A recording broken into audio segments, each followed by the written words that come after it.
नमस्कार, मैं हूं रामा निवास और आप देख रहे हैं अटल टीवी। आज की इस रिपोर्ट में हम उस राजनीतिक हलचल का पर्दा उठाने जा रहे हैं जिसने यूपी की सियासत में अचानक उथल-पुथल मचा दी है। 9 अक्टूबर से शुरू हुई मायावती की नई रणनीति ने विपक्ष ही नहीं बल्कि पूरे राजनीतिक गलियारों में बेचैनी बढ़ा दी है। बिहार से लेकर यूपी की पश्चिमी जिलों तक बीएसपी का बढ़ता जनाधार और लगातार बदलता समीकरण एक बड़े पैमाने पर एक ऐलान की ओर इशारा कर रहा है। एक ऐसा ऐलान जो 2027 की राजनीति की नई दिशा बदल सकता है। लेकिन क्या 6 दिसंबर को नोएडा से आने वाला ये संदेश किसी की नींद उड़ाने वाला है या फिर किसी का किला भी हिल सकता है?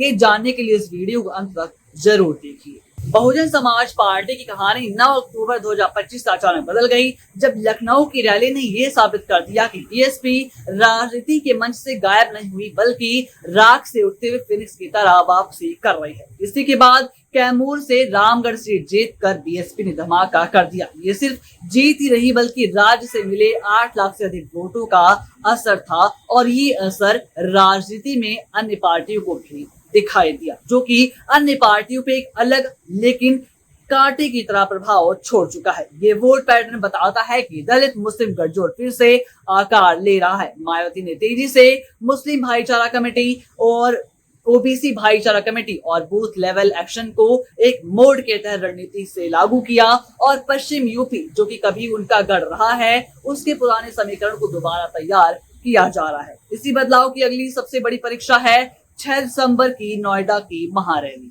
6 दिसंबर का दिन सिर्फ बाबा साहेब भीमराव अम्बेडकर के परिनिर्वाण दिवस के रूप में एक प्रतीक नहीं होगा बल्कि बहुजन समाज पार्टी की नई राजनीतिक दिशा की घोषणा का मंच भी बनेगा।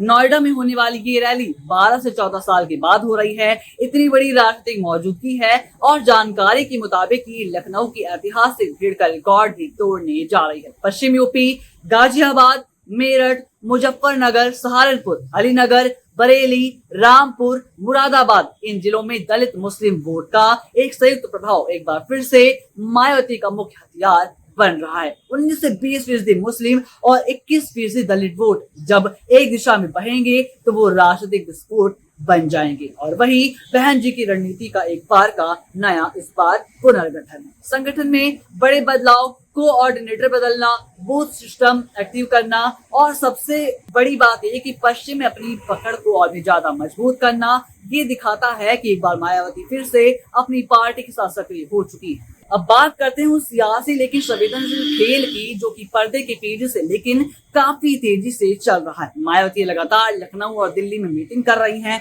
पदाधिकारी बताते हैं कि कभी उन्हें मीटिंग टालने की रिक्वेस्ट करनी पड़ती है पर बहन जी तैयार नहीं होती। वो तैयार होती हैं कि मीटिंग तुरंत हो जाए, याचना नहीं चलेगा, मीटिंग अभी करो, तुरंत करो, क्योंकि वही सबसे ज्यादा जरूरी है। पश्चिम यूपी की कमेटियों में बड़े पैमाने पर फेरबदल, जुझारू नेताओं की एंट्री और एसआईआर, बीएलओ स्तर तक की तैयारी ये बताती है कि 2027 में बीएसपी मुकाबला त्रिकोणीय बनाने की दिशा में आगे बढ़ रही है। विरोधियों को संदेश भी दोधारी रहेगा। सपा कांग्रेस को एक बार फिर से जमीन वापस लेने का इशारा, तो वहीं दूसरी ओर बीजेपी को खुली चुनौती।